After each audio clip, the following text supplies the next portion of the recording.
Hello students, welcome to my YouTube channel. This is Simran here. और इससे पहले की वीडियो में हमने वाटर टॉपिक के नोट्स डिस्कस किए थे और आज उसी का सेकेंड पार्ट है जिसमें हम उससे रिलेटेड कुछ इंपॉर्टेंट क्वेश्चन आंसर्स को डिस्कस करेंगे। चलिए देख लेते हैं क्या क्या हैं कुछ क्वेश्चंस।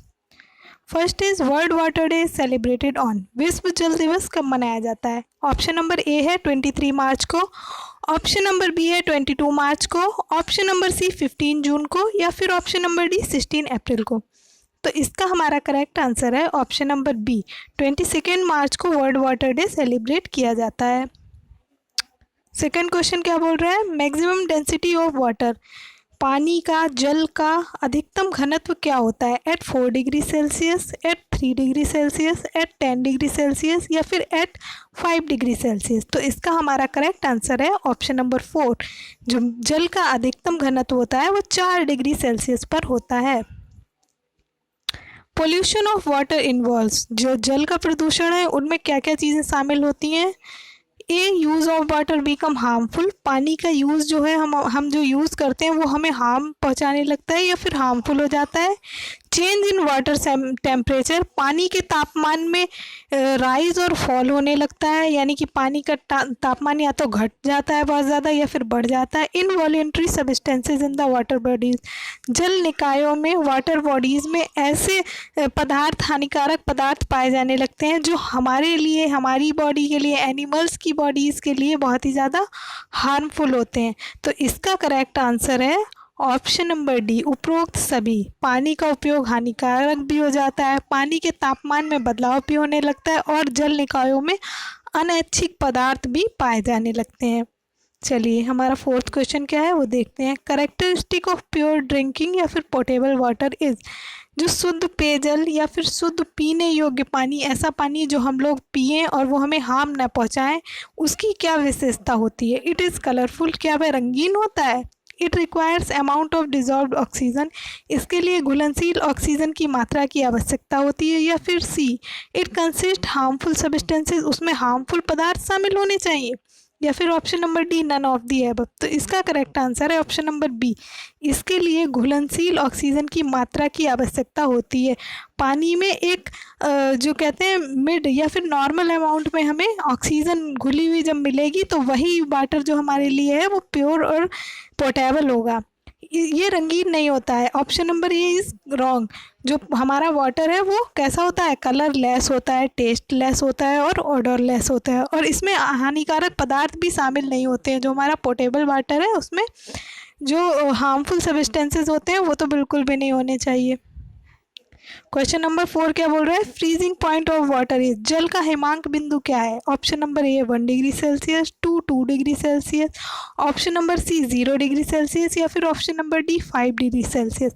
पानी का ऐसा बिंदु, ऐसा पॉइंट जहाँ पर पहुँचने के बाद पानी लिक्विड स्टेट से सॉलिड स्टेट में पहुँच जाता है, बर्फ़ के रूप में बन जाता है। तो इसका करेक्ट आंसर है option number C, 0 degree Celsius पर पहुँचकर ये पानी का हिमांक बिंदु होता है, क्या होता है? 0 डिग्री सेल्सियस। वहीं पर पहुंचकर पानी हमारा जमने लगता है, फ्रीज हो जाता है। क्वेश्चन नंबर 6 क्या पूछ रहा है? How much water a human body consist, एक हमारी मानव शरीर जो होता है वो उसके अंदर कितना पानी पाया जाता है? 70%, 80%, 90% या फिर 60%। तो इसका करेक्ट आंसर है ऑप्शन नंबर ए, एक मानव के शरीर में 70% तक पानी पाया जाता है। क्वेश्चन नंबर 7 पूछ रहा है हु इज़ नोन एज जल पुरुष, जल पुरुष किसे बोलते हैं? अल्बर्ट आइंस्टीन को, अमृता देवी बिश्नोई को, राजेंद्र सिंह को, या फिर none of the above.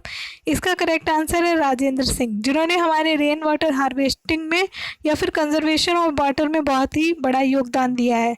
Amrita Devi Bishnoi जो थी वो किससे रिलेट करती थी? चिपको मूवमेंट से रिलेट करती हैं। चलिए नेक्स्ट क्वेश्चन देखते हैं। क्वेश्चन नंबर 8 क्या बोल रहा है? Boiling point of water is, पानी का क्वथनांक क्या है? ऐसी स्टेट जहाँ पर पहुँचने के बाद पानी जो है उबलने लगता है।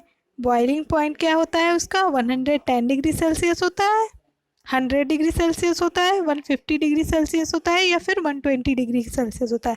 तो इसका करेक्ट आंसर है option number B, 100 degree Celsius boiling point है किसका? वाटर का।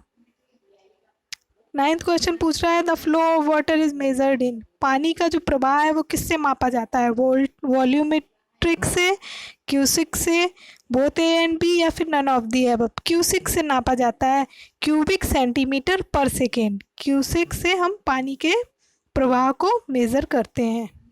चलिए 10th और लास्ट क्वेश्चन क्या पूछ रहा है, the device which is use to measure the depth of the water, पानी की गहराई को नापने के लिए जो डिवाइस, जो उपकरण, जो इंस्ट्रूमेंट हम यूज़ करते हैं उसका नाम क्या है, लैक्टोमीटर। बिल्कुल गलत, क्योंकि लैक्टोमीटर जो है वो हम किस लिए यूज़ करते हैं, ये जो हमारा दूध है उसकी शुद्धता को मापने के लिए। सीस्मोमीटर क्या क्यों यूज़ किया जाता है, अर्थक्वेक की तीव्रता नापने के लिए हम सीस्मोमीटर को यूज़ करते हैं। इसका करेक्ट आंसर है option number B, fathometer. Fathometer क्यों यूज़ किया जाता है, fathometer is used to measure the depth of the water. Fathometer एक ऐसा डिवाइस है जो पानी की गहराई को मापने के लिए यूज़ किया जाता है। चलिए आज के हमारे ये क्वेश्चन कंप्लीट होते हैं और कल हम एक नए टॉपिक को डिस्कस करेंगे। तब तक के लिए thank you, like share and subscribe, take care.